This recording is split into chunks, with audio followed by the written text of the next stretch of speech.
Sec Vince, even kasi ang DOJ nagsasabi na as of now, wala pang proponent na kasama sa makakasuhan. Di ba? Ang dami na pong papeles, ang dami na ring mga testimonya na unang nailahad. Pero hanggang ngayon, wala pa kami nakikita dun sa mga naunang testimonya ng mga proponents na posibleng makakasuhan dito. Yun po bang dinanas nitong mga mid-officials ng DPWH sa Mimaropa? Ganon din po bang dadanasin itong mga proponents sa sinasabi ninyo ay malapit ng makasuhan?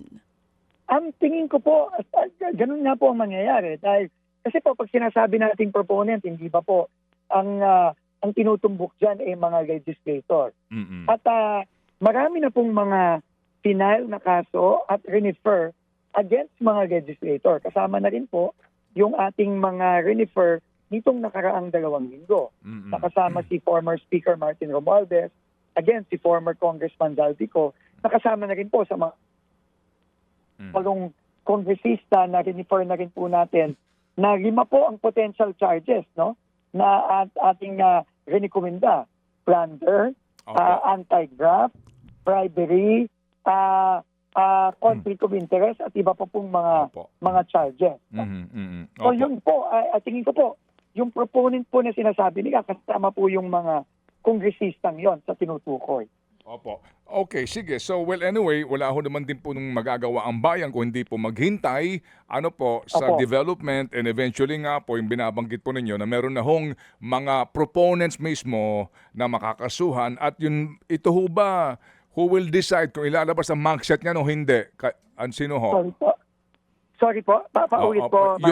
Yung mugshot ng mga to, ilalabas ho ba yan? Gaya po nitong mga nasa DPWH na mga... Siyempre po. Siyempre po, Okay. sabi po ng Pangulo, wala pong special treatment dito. Wala pong special treatment dito. Pag sila po ay nakasuhan na sa mga korte natin at ma-issue ang kanilang mga warrants of arrest, kung ano po ang nakita nating treatment dito sa mga unang nakasuhan at unang naaresto, yun po ang makikita nating treatment sa lahat.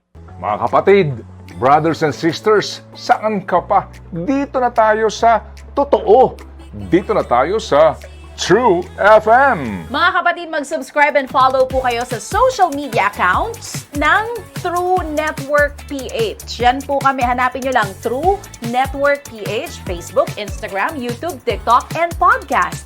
Mapa Apple or Spotify man yan, mahahanap nyo kami. Lahat ng mga napapanood at napapakinggan nyo po sa programa, nasa social media accounts namin yan. So, paano mga kapatid? See you sa social media!